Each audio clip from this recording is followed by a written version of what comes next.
پاکستان میں اس وقت جو سیلاب اور اس کی تباہ کاریاں جو ہیں وہ 2005 کے زلزلے اور 2010 کے سیلاب سے کہیں بڑھ کر ہیں۔ آج سے 12 سال پہلے ستمبر 2010 میں پاکستان میں سیلاب آیا تو اقوام متحدہ کی سفیر مشہور اداکارہ انجلینا جولی پاکستان کے دورے پر تشریف لائیں تاکہ پاکستان کی امداد کا تعین کیا جائے۔ واپسی پر انجلینا جولی نے اقوام متحدہ میں اپنی رپورٹ پیش کی۔ اس کے چند حصوں کا اردو زبان میں ترجمہ کیا گیا۔ اس رپورٹ کی وجہ سے پاکستان کی بہت جگہ پر رسائی ہوئی۔ رپورٹ میں چند اہم باتوں کا ذکر بہت ضروری ہے۔ انجلینا جولی نے اپنی رپورٹ میں لکھا کہ مجھے یہ دیکھ کر شدید دکھ ہوا کہ جب میرے سامنے حکومت کے بااثر افراد سیلاب سے متاثرین کو ان کو دھکے دے کر مجھ سے ملنے نہیں دے رہے تھے۔ مجھے اس وقت اور زیادہ تکلیف ہوئی جب پاکستان کے وزیر اعظم نے یہ خواہش ظاہر کی اور مجھے مجبور کیا کہ اس کی فیملی کے لوگ مجھ سے ملنا چاہتے ہیں۔ میرے انکار کے باوجود وزیر اعظم کی فیملی مجھ سے ملنے کے لیے ملتان سے ایک خصوصی طیارے میں اسلام آباد پہنچی اور میرے لیے قیمتی تحائف بھی لائی۔ وزیر اعظم کی فیملی نے میری کئی اقسام کے کھانوں سے دعوت کی۔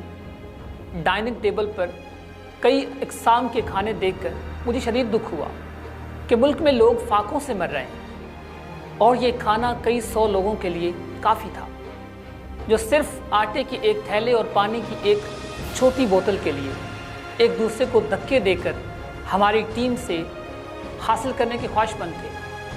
مجھے حیرت ہوئی کہ ایک طرف بھوک، غربت اور بدحالی تھی اور دوسری جانب وزیر اعظم ہاؤس اور کئی سرکاری عمارتوں کی شان و شوکت، ٹھاٹ باٹ اور حکمرانوں کی عیاشیاں تھیں۔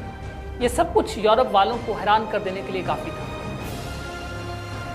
انجلینا جولی نے اقوام متحدہ کو مشورہ دیا کہ پاکستان کو مجبور کیا جائے کہ امداد مانگنے سے پہلے شاہی پروٹوکول، عیاشیاں اور فضول خرچیاں ختم کر دی جائیں۔ اس پورے دورے کے دوران انجلینا جولی پاکستان کے میڈیا اور فوٹو سیشن سے دور رہنا پسند کیا۔ اس بات کو آج 12 سال ہونے کو آئے ہیں اور اس رپورٹ سے پوری دنیا میں پاکستان کا وقار مجروح ہوا ہے، لیکن ہمارے کرتا دھرتا کے کانوں پر جوں تک نہیں ریگی۔ ترک خاتون اول کی ہار کی کہانی بھی کسی سے چھپی ہوئی نہیں، اور آج کل پیپلز پارٹی کے راجہ اشرف پرویز کے کینیڈا کے دورے کے سیر سپاٹوں اور پرتکلف کھانوں کی تصاویر بھی سب کے سامنے ہیں۔ مگر ہم آج بھی اسی روش پر چل رہے ہیں، اسی پر قائم ہیں۔ آج بھی وہی صورتحال ہے۔ ووٹر بھوکے مر رہے ہیں اور حکمرانوں کی عیاشیاں جاری و ساری، مگر ان کے پاس عوام کو دینے کے لیے ایک دھیلا بھی نہیں ہے۔ سیلاب حکومتی غفلت اور نااہلی کا نوحہ کرتے ہیں اور بعد میں ہم خدا پہ ڈال دیتے ہیں۔ جب کبھی یہ خطرہ پیدا ہوتا ہے کہ رعایا حاکم سے سوال پوچھے گی، وحظ اپنی دستار کو بختر بند کر کر بیچ میں آ جاتے ہیں۔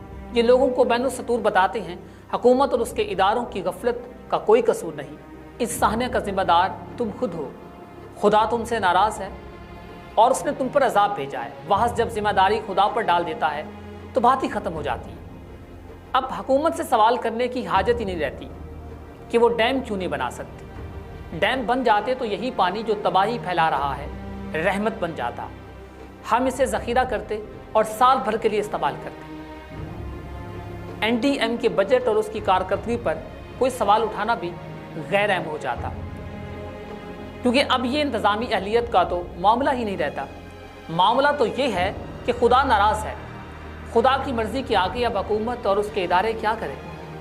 اقبال نے کہا تھا، کشتہ سلطانی او بلائی و پیری، وحظ اب گویا اس کی شرح بیان کر رہا ہے کہ یہ کشتہ مرجان کتنا مخفی ہوتا ہے۔ دیکھنے میں تو حضرت وحظ سیدھے سادے بھولے بھالے انسان ہیں، لیکن اپنے نقص و فہم کا اصول کفو اومنی بسو کے ووٹ کی طرح ہمراہ لیے پھرتے ہیں۔ مسافہ کرنے کے لیے کسی غریب کا ہاتھ بڑھے تو بے نیازی اور عقارت سے اسے ٹھکرا دیتے ہیں، لیکن بارگاہ اقتدار میں حاضری ہو تو بازو واہ ہو جاتے ہیں اور آنکھیں کوسے قزا جاتی ہیں۔ یہاں مسافے گوارا نہیں، وہاں پروانے کی طرح معانقے ہوتے ہیں۔ اشرافیہ کا اقتدار خطرے میں پڑ جائے تو وحظ پوری پارلیمان کے اخلاقی نوحے پڑھنا شروع کر دیتے ہیں، لیکن عام آدمی اپنی ساری حسرتوں کے ساتھ سیلاب میں ڈوب جائے، بوڑھی مائیں چہرے کی جھریوں میں فرشتوں جیسی معصومیت لیے اپنے گھر کے ملبے پر بیٹھی رو رہی ہوں تو واعظ حکمران اشرافیہ سے سوال پوچھنے کی بجائے ان زمین زادوں سے کہتا ہے کہ کم بختو، تم سے خدا ناراض ہے۔ معلوم نہیں غریبوں سے حضرت واعظ کا مسئلہ کیا ہے۔ بلا شبہ خدا سے ہر وقت توبہ اور استغفار کرتے رہنا چاہیے، لیکن حضرت واعظ سے کوئی پوچھ سکتا ہے کہ خدا نے اپنی ترجمانی کا منصب کب سے آپ کو عطا کر رکھا ہے، اور آپ اس یقین سے کیسے کہہ سکتے ہیں کہ خدا ناراض ہے؟ کیا عرش سے آپ کو سندیسے آتے ہیں؟ کیا کوئی پیغام بھیجتا ہے آپ کو؟ وہی اترتی ہے کہ حضرت واعظ سے بتا سکتا ہے کہ خدا امریکہ، جاپان اور اسرائیل سے ناراض کیوں نہیں ہوتا؟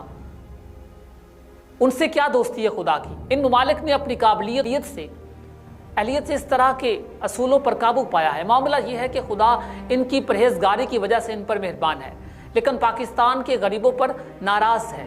یہ غریب تو MTJ سے آزار خریدنے پر قدرت نہیں رکھتے، گناہوں پر کتنی قدرت رکھتے ہوں گے۔ حضرت واعظ سے یہ بھی پوچھا جانا چاہیے کہ سیلاب جنوبی پنجاب کے جن علاقوں میں تباہی پھیلا رہا ہے، وہاں سے تحریک انصاف جیتی ہے۔ KPK میں بھی سیلاب تباہی پھیلا چکا ہے، وہاں بھی تحریک انصاف کی حکومت ہے۔ تو کیا خدا اس لیے ناراض ہے کہ ان لوگوں نے تحریک انصاف کو ووٹ دیے؟ ریاست مدینہ بنانے والوں سے خدا ناراض ہے۔ حضرت واعظ سے یہ بھی پوچھا جانا چاہیے کہ خدا ان حکمرانوں سے کیوں ناراض نہیں جنہوں نے یہاں اشروں حکومت کی مگر ایک ڈیم تک نہ بنا سکے؟ خدا صرف غریبوں سے کیوں ناراض ہوتا ہے؟ وہ ان واعظوں سے کیوں خفا نہیں ہوتا جو دربار میں دعا کو بھی قصیدہ بنا دیتے ہیں اور حکمرانوں کو ان کا قرض یاد دلانے کی بجائے مجبوروں کو بتاتے پھرتے ہیں کہ خدا تم سے ناراض ہے، خدا رحیم و کریم ہے؟ ایسا نہیں ہوتا کہ وہ ہر 2-4 سال بعد سیلاب بھیج کر گناہ گاروں کا حساب کرنا شروع کر دیں، اور حساب بھی یہی کرتا ہو۔ حساب کے لیے روز محشر ہے نا، دنیا دار کا امتحان ہے نا۔ یہاں کا اصول یہ بھی ہے کہ جو جتنی کوشش کرے گا اسے اتنا ہی ملے گا۔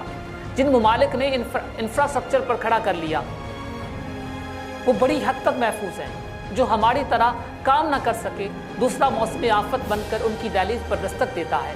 ایسے میں کبھی شعور پیدا ہونے لگے اور لوگ اسی حکومت سے سوال پوچھنے لگے تو واعظ بیچ میں آ جاتا ہے کہ حد ادب ہے، کم نصیبوں، یہ تمہارا خدا تم سے ناراض ہے۔ یہ تو اس کا بھیجا ہوا عذاب ہے۔ اس کشتہ سلطانی و ملائی و پیری نے ایک نامبارک شکنجے میں عوام کو جکڑ رکھا ہے۔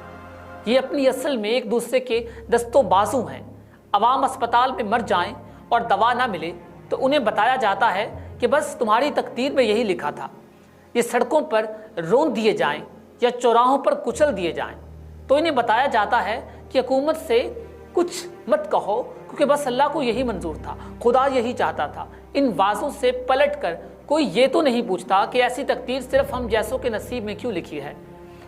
تمہارا اور تمہارے بدوین کا نصیب اتنا مختلف کیوں ہے؟ دنیا میں خدا کی ایک سنت ہے، جو رسول اللہ کے منکر ہو جائیں ان کے لیے خدا اسی دنیا میں قیامت صغریٰ برپا کر دیتا ہے، لیکن عذاب کو جو معنی واعظ پہنا رہا ہے علم کی دنیا میں یہ وہ اجنبی ہیں۔ خدا جانے یہ واعظ کب سے نائب اللہ بن گئے ہیں کہ یہ ہر موسم میں اپنی قوم کو بتا رہا ہوتا ہے کہ خدا تم سے ہی ناراض ہے، تم پر ہی عذاب آیا ہے۔ وقت آ گیا ہے کہ اہل سیاست کی طرح اہل واعظ کے ارشادات پر بھی نظر رکھی جائے اور انہیں کسی ضابطے کا پابند کیا جائے۔ خدا کی ترجمانی کا منصب کیسے کسی واعظ کے پاس نہیں ہے؟ اللہ نے کسی کو دیا ہی نہیں۔ اقبال بھی حق شناس تھے، کہاں یاد آئے باقی نہ رہی تیری آئینہ ضمیری، اے کشتہ سلطانی و ملائی و پیری۔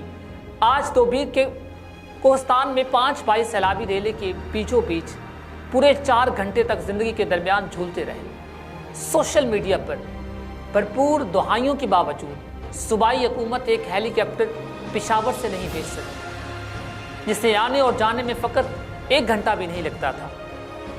یوں بیچ منجدار ایک ہی خاندان کے 4 نوجوان دیکھتے ہی دیکھتے سیلابی موجوں کی نظر ہو گئے اور ایک آدھ مرے کو سیلاب خود ہی کنارے پر چھوڑ گیا۔ زندگی کی امید اور موت کے وہم کا یہ درمیانی عرصہ گو کہ ہمارے لیے ایک مختصر دورانیہ تھا۔ ہمیں ان 4 جوانوں کی اس اندوناک موت پر نہیں، ہمیں مل بیٹھ کر ریاست و نظام حکومت